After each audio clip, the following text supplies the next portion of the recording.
Imagine a world without rules. Nothing is illegal, nothing is immoral, everyone is absolutely free. This might sound like a utopia to you, but according to 17th century British philosopher Thomas Hobbes, it would actually be your worst nightmare. Hobbes called this hypothetical time, with no rules to govern our behavior, the state of nature, and he described life there as solitary, poor, nasty, brutish, and short. And he was probably right. The land of do as you please sounds great until you realize that everyone else is also doing as they please. That's when you find out that you have an abundance of freedom, but you do not have any security. Because when everyone's constantly watching their backs, whoever is the biggest bully will be able to dominate, simply by fear and aggression. And even if you happen to be the biggest bully, life's not going to be any better, because when enough weaker bullies get together, even the strongest can be overthrown. So this type of system, a sort of anti-system without rules and without order, is a terrible way to live. And Hobbes pointed out that rational people would want to change the system. They'd trade in some of their natural freedoms in exchange for the security offered by civil society. The key to saving the world from chaos, he said, was a contract.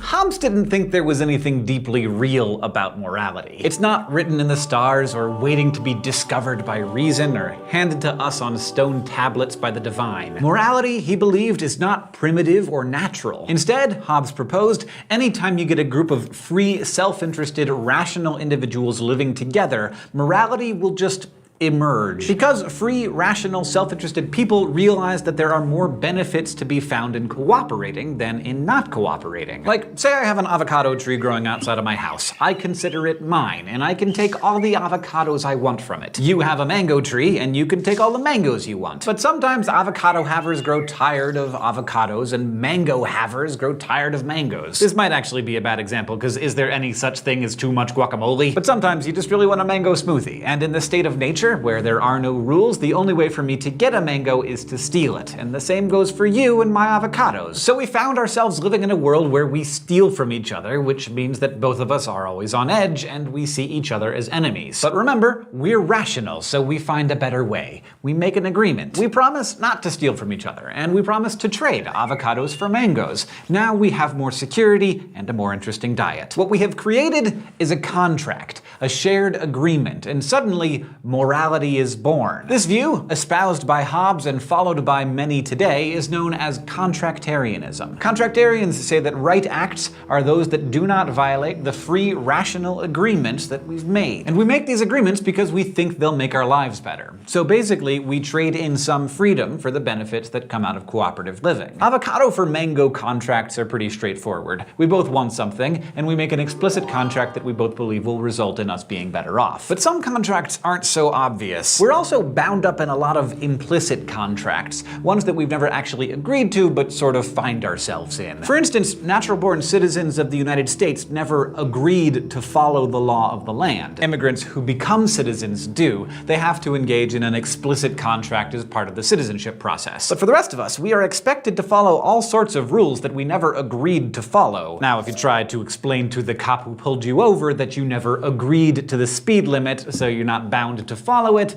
well, I'm pretty sure you're gonna get a ticket anyway. And that might seem really unfair to you, but contractarians will tell you that it's not. Because you reap all kinds of benefits from being a part of this system. You get to drive on safe roads, drink clean water, and if your house catches on fire, people will show up and do their best to put it out. Rights imply obligations by Hobbes' thinking, so when you take from the common pot by enjoying the goods that the system provides, you are also expected to pay in. That's what happens when you pay taxes and when you show up for jury duty and when you accept the punishment for violating the rules, even rules that you disagree with. So contracts are a pretty brilliant way for making society not just survivable, but possible. They save you from a situation that Hobbes described as war of all against all, and puts you in this idyllic land where everyone cooperates. But can you really count on cooperation?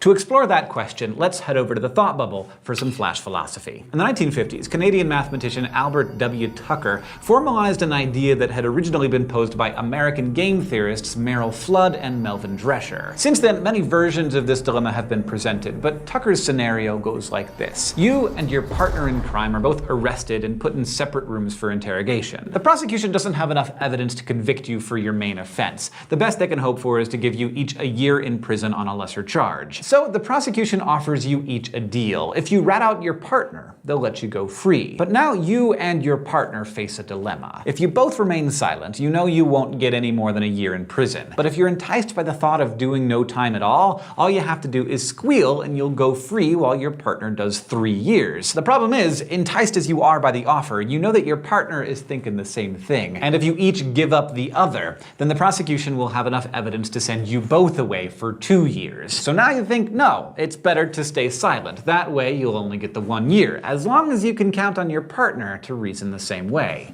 But what if he doesn't? What if you stay quiet and your partner's the rat? Well, that means you're doing 3 long years while he gets away scot-free. Facing that unpleasant prospect, if you're both rational agents, you'll be drawn to the conclusion that looking out for yourself is the best option because it carries with it the prospect of either 0 or 2 years, rather than the 1 or 3 years that you might get if you stay silent. Thanks, Thought Bubble. The prisoner's dilemma shows us some interesting wrinkles in contractarianism. Even though it was rational for both prisoners to squeal, they'd actually have been better off if they could count on each other to stay quiet. Cooperation pays, but only when you trust your fellow contractors to keep their agreements. This is why a lot of defection occurs among strangers. Defection is where you break the contract you're in, whether you agreed to be in it or not, and you decide to look after your own interests instead of cooperating. For example, the next time you're driving during rush hour, you will see rampant defection. Instead of following the rules, waiting their turn, and merging when they're supposed to, people will speed down the shoulders and try to sneak up to the head of the merge lane, which ends up slowing down everybody. But you see much less defection among people who know each other, because when you flagrantly violate a contract among people you know, it comes with a heavy social cost. There's a special kind of moral outrage for somebody who freely makes an agreement they didn't have to make and then violates it, because our whole society is built on the trust that people will keep their word. But there's another important part of this theory,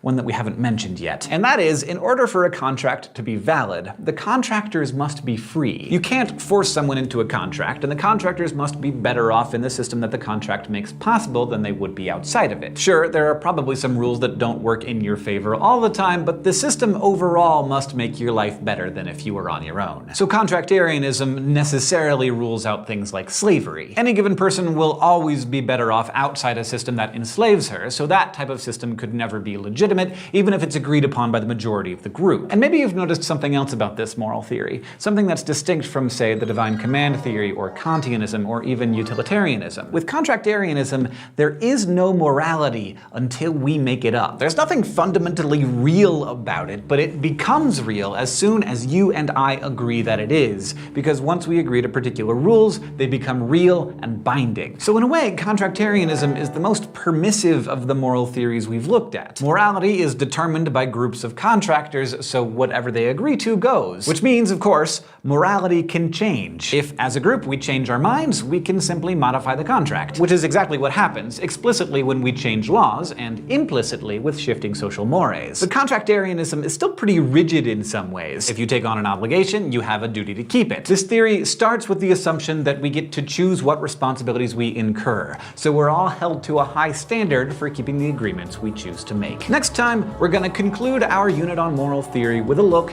at virtue theory. Today, though, we learned about contractarianism. We talked about Hobbes's state of nature and the implicit and explicit contracts. We learned about the prisoner's dilemma and the benefits and costs of violating contracts. Crash Course Philosophy is produced in association with PBS Digital Studios. You can head over to their channel to check out a playlist of the latest episodes from shows like It's Okay to Be Smart, Physics Girl, and Shanks FX.